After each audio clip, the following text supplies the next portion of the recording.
Hey everybody. This is the last day of April, and if you guys haven't been following me online, April is Autism Awareness Month. And I had planned to do a lot of different things. I planned to do posts and videos and share, my journey with my daughter. And I did a few things, and I'm very proud of myself. But I really didn't get to do what I wanted to do because of everything that was so unexpected with the stay at home, stay in place order and everything like that. And oddly enough, my autism life with my child got real, and it got real really fast. And I will share with you guys some of that stuff later on. However, this is a very sensitive subject, and it's, of course, a part of me and part of my child. So it's near to my heart. And I wrestled with, how would I share this? Why would I share this? Would I ever share this? A lot of the important people in my family and in my daughter's circle and in her team, they know our struggle. They know our journey. They know our story. And it's not your average type of story, unfortunately. There were a lot of unexpected challenges that we both had to go through and that she goes through on a daily basis. So with that being said, I kind of really struggled if I was going to share, and I'm starting to understand that we don't go through things just for ourselves. We go through things to help other people. I am going through and did go through, especially in the beginning, the biggest test of my entire life. And now my test is truly becoming a testimony. And I do privately help people. I reach out to people. I'm always trying to support moms or parents or grandparents and give them advice and give them the tools and the knowledge that I was blessed to either find, learn, or personally give it to myself. But I think I kind of held off as long as I possibly could. So if you guys were following me on Facebook, you saw yesterday, I believe, that I did like a small little TikTok video to encourage moms who have children on the spectrum. And I'm going to kind of take the points that I put in that video and kind of elaborate them just a little bit so that I can interject some of my story into it. Because if I was to tell you guys from beginning to now, this would be the longest video ever in life. And I don't want to do that, even though I know we got time. But anyways, so that's what I'm going to do today. I'm just going to take, I believe I had like 3 or 4 points, but I'm going to kind of break them down and put in my advice or my experience within those tips. So the first thing I said in that video is that, a little bit of background. My daughter is 11. She is on the autism spectrum. She is what is considered high functioning. Now, I do know that there's always a debate, I guess you can kind of say, about wording and labels and what is high, what is low, blah, blah, blah, blah. So for all those that want to jump into my comments about it, I don't want to hear it. This is how I describe the things that are going on with my child. If you don't use those terms, I totally respect it. I understand it. But please respect and understand me as well. So, like I was saying, she's 11. She's on the spectrum. And she is what's considered high functioning. I'm not getting into the medical terminology, but basically, she struggles and has challenges with a lot of social communication cues. She has challenges with anxiety. In the very beginning, we suffered from sensory processing, which basically means that certain sounds would get her upset, would trigger, would scare her. She also has an impeccable memory, the best memory ever. However, that is a downfall as well because she doesn't forget anything. She does what I would call locking on to a bad situation or something that scares her. So when she locks on to these bad situations or these things that scare her, she has an association to certain things, whether they be people, places, objects, or certain, what am I looking for? Certain experiences. So when those type of things happen, it is hard for her to be able to really understand and to distinguish what's going on. I am extremely proud of her. She has crossed leaps and bounds and beyond. And one day I will kind of touch on a lot of those things that she has had challenges on and has overcome. But that was like just a little background. She is going into the 6th grade. And I am beyond proud of her, but it has not been easy. So the first point that I brought in my video was that try to see a diagnosis as a key instead of a label. What do I mean by that? It's hard to hear that things are happening with your child. It's even harder to have a diagnosis attached to your child. And when you go through that journey of going to the doctors, going to the therapist, going to do all of these different assessments, these tests that ask you, these questionnaires. Does your child do this? Does your child do that? Does your child do this? How many times does your child does this? Does they think about this? Do they think about that? It is one of the most frightful things for a parent to ever have to go through. It breaks your heart every single time you have to pick up that piece of paper and look at those questions and think hard. Does this really pertain to your child?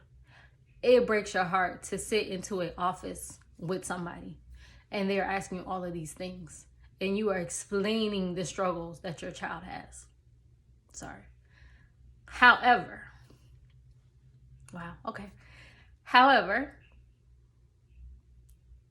when you do that,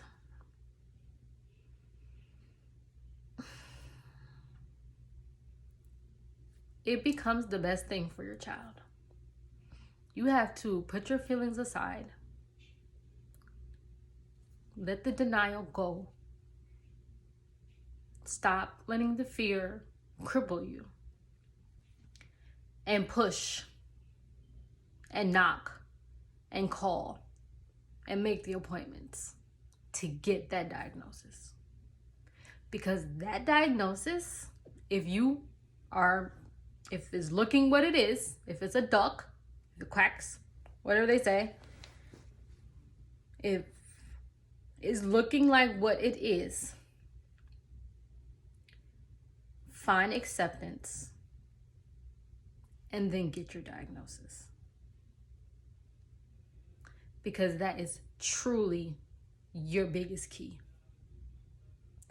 That diagnosis opens up so many doors. It opens up doors for your therapies. It opens up doors for programs and funding. It opens up doors for your child to have a specialized education plan or an IEP, an individualized education plan. It truly changes everything. And if you stay in your denial,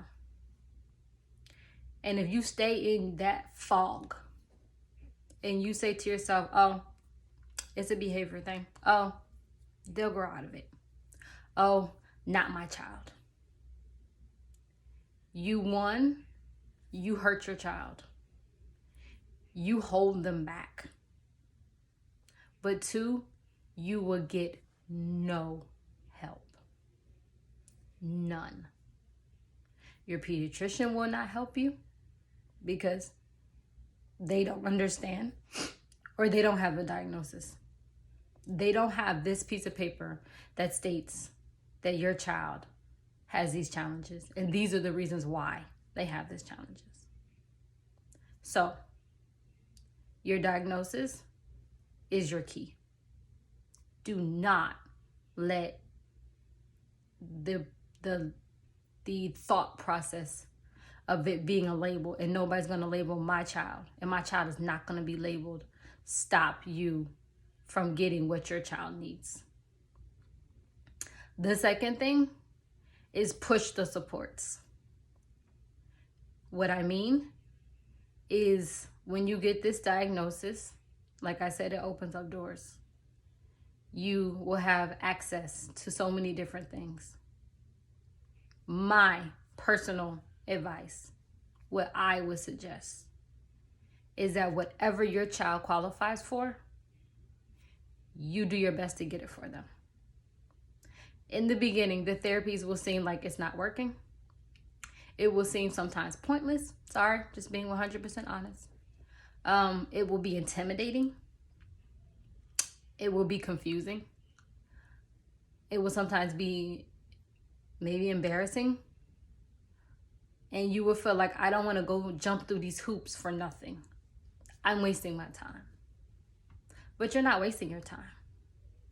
If you push the supports around your child, you give them every single tool to address the situations that are happening with your child, to fill in those gaps that your baby has, that your child has.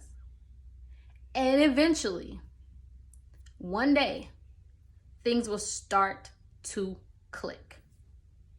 They will link to one another. And you will start to see progress in your child.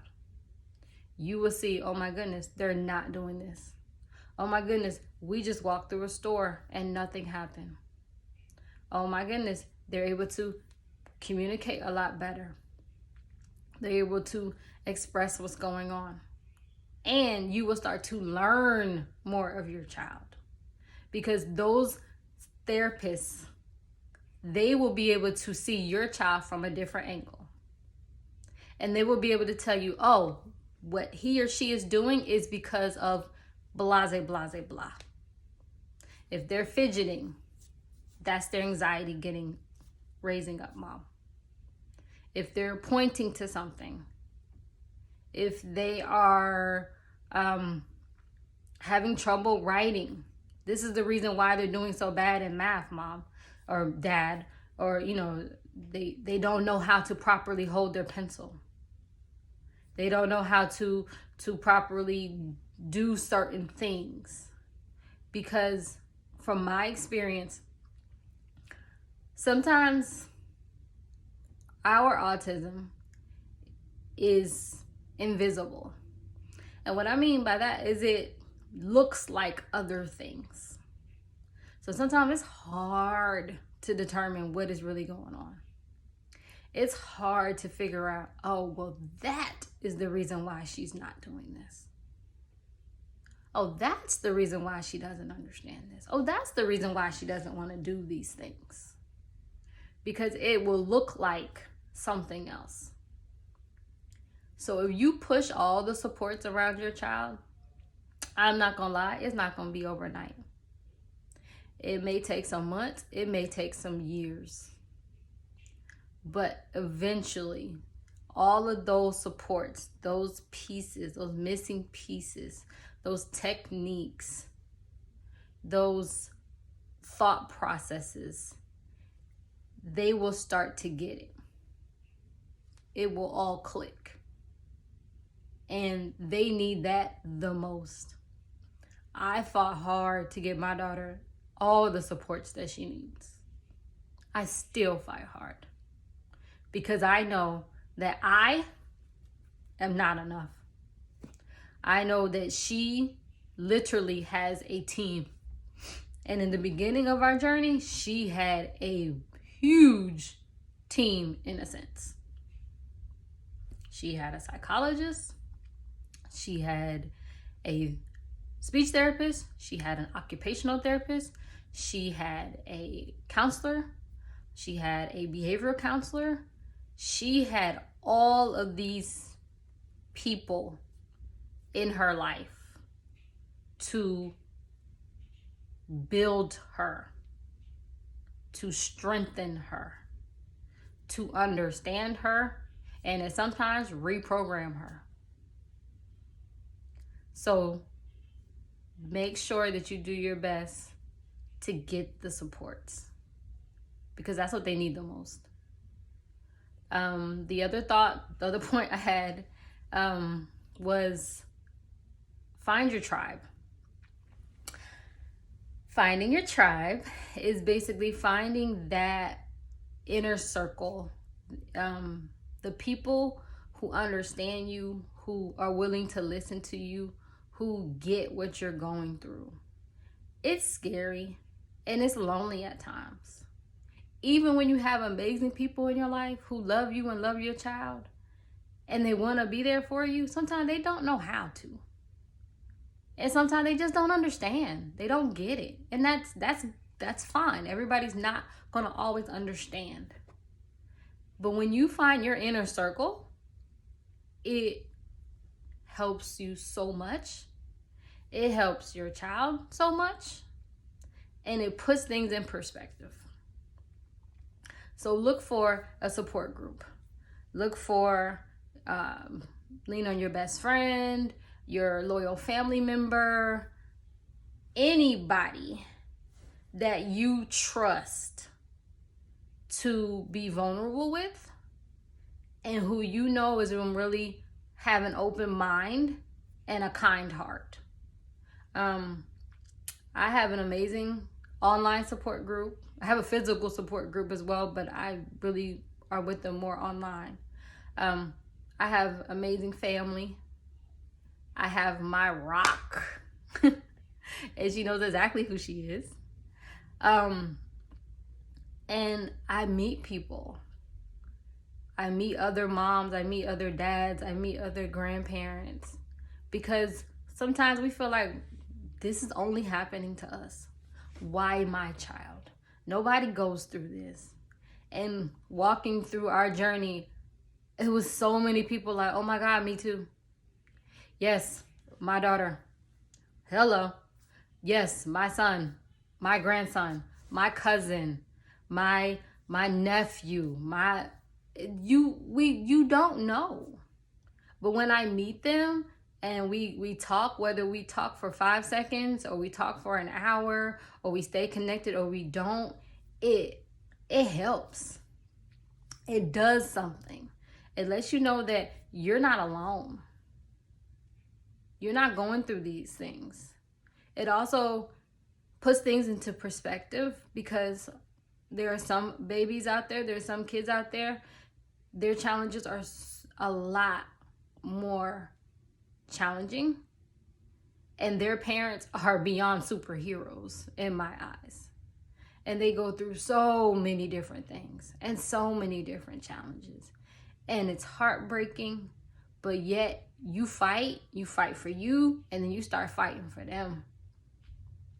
So you find your tribe, whoever they are, virtually, face to face, it doesn't matter. But that is going to help you. That was the biggest piece to my journey, because in my tribe, I found all of the programs and fundings and therapies that I needed, because that was my inner circle. We go to this, try this. What about this school? Let me tell you. All of these different things. And in my support group, I found my everything, which is my advocate. And I'm going to get to advocating in just a minute. But I found my parent advocate, and that was the glue to all of the pieces that I was building, collecting, and had scattered around. She's my everything as well, and she knows exactly who she is. And if you guys want personal information or contact information, you can definitely DM me, and I will get back to you, and I will let you know these places and these people. I don't want to do names and stuff through a video, because it gets kind of funky, I'm just not doing it. But if you want to personally reach out to me, please do. If you want to talk to me and you want to hear more from me personally, then message me and then we can talk. I'm here. I am your tribe. So use me, figure, I'm here to do whatever it is that I can do and point you in the right direction. The last point that I had was advocate for your child. Nobody knows your child like you know your child.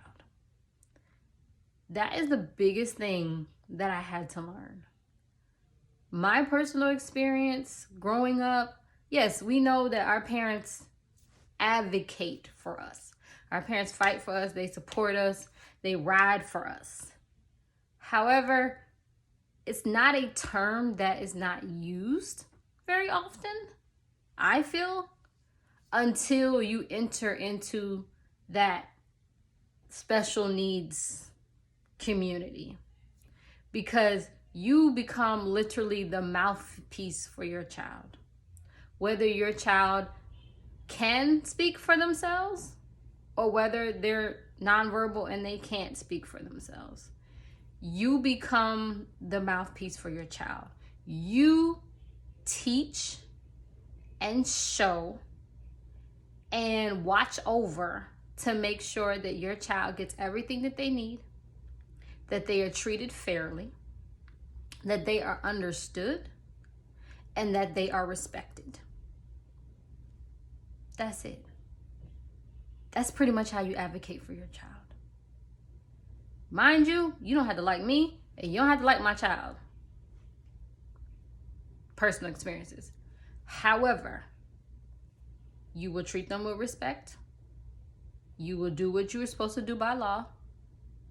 And you will do your best to understand them. And you'll respect them. Because yes, dealing with autism is different in every single child. So just like the saying says, when you've met somebody, one person with autism, you've met one person with autism. It's different in every single child. So if you've had your class or your summer camp, whatever, if you have been around other kids that had autism and then you meet another child and you feel like, oh, I got this. I dealt with so-and-so and they had autism and I know exactly what to do. You can throw that right out the window because you don't know what to do. You have to get to know that particular child with autism. And that's where the advocating as a parent comes into play, especially within the school system. Mind you, once again, it is heartbreaking to be sitting into a room with a bunch of teachers and administrators, and they are telling you all the things that your child is doing, all the things that your child is not doing, all the behaviors that your child has, all the struggles that your child is going through. It will tear you apart. And it has for me several times. But I had to learn that I had to push that stuff aside and come to the table with respect and say, okay, I understand. And I always, number one, I want to hear your side. And then when you're done, you're going to hear my side. And then you can explain to me the challenges that you're having with my child. And with my experience, since that's my child and nobody knows my child like I know my child, I can explain to you what you're really seeing. I can give you tips on how to handle certain situations. I can let you know what to do and what not to do to my child. Mind you, I said mine. The way you handle other people's children, that's okay. That's how you handle them. But my child, certain ways that you handle situations, you can't do that to her. You might be elevating the situation and not even understanding and knowing. I don't want her at a 10. But it's a learning process. And I had to learn that I had to push that temper way down. I had to be open-minded. And then I had to be a team player. So yes, when things were going wrong with Bree in school, and we'll talk about some of those stuff later, I literally had to sit there and listen. Okay, Bree, what happened? And she would tell me her side. And then I would go to whoever was involved and talk to those particular teachers and say, okay, tell me what happened. And then I would listen to their side. And then I would take both stories and I would either line them up or start marking through some things so that we can understand as a whole what is going on. But I have heard situations where parents are not as active with this process. And once again, I personally feel like when you're not as active, you are hurting your child. You are making it a lot harder for them. And that's not fair. So you want to really do your best to advocate with respect and understanding. You can make things clear without getting disrespectful. Because at the end of the day, they deserve the respect. They are going above and beyond, especially if they're following the IEP and everything. And they have, yes, an entire classroom that they have to teach and they have to monitor and they have to support. And they are with your child.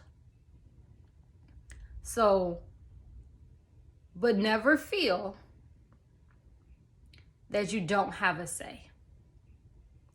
I was taught and I had to learn that we, as parents, we have rights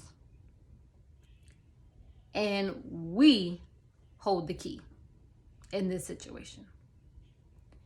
So you need to do your best to try to find a place that really understands your child and who is open-minded and are willing to kind of get in there and solve these problems. If you ever get in a situation where you feel like they're just not listening, they don't care, they don't respect, I would strongly suggest you might want to find somewhere else. And if you can't find somewhere else, then you learn what your rights are and you fight for your child by any means necessary. You do all the things that you need to do so that your child is taken care of.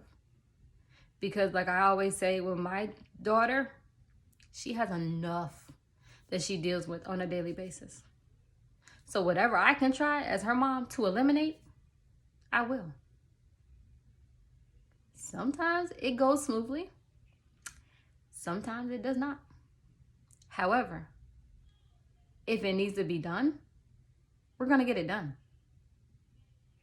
She don't need to be dealing with all of this stuff and that stuff. I don't need for what's going on to reset her, to set her back, to dismantle what is going on, everything that we built, all the support that we put in, all the work, all the tears. No, we're not going to do that.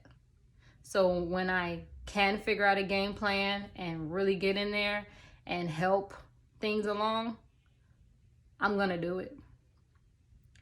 I don't want this video to be really long, and I'm sorry if I get emotional. But it's hard. It's extremely hard. But one thing that I live by is I celebrate her wins. Her wins are huge to me. They may be small to you, but they're huge to me, and I make them huge to her. I had to learn to not fall into the comparison hole, because as parents, we will do that. Why aren't they doing this when somebody else's child is doing this? It's not fair. That blah, blah, blah, blah.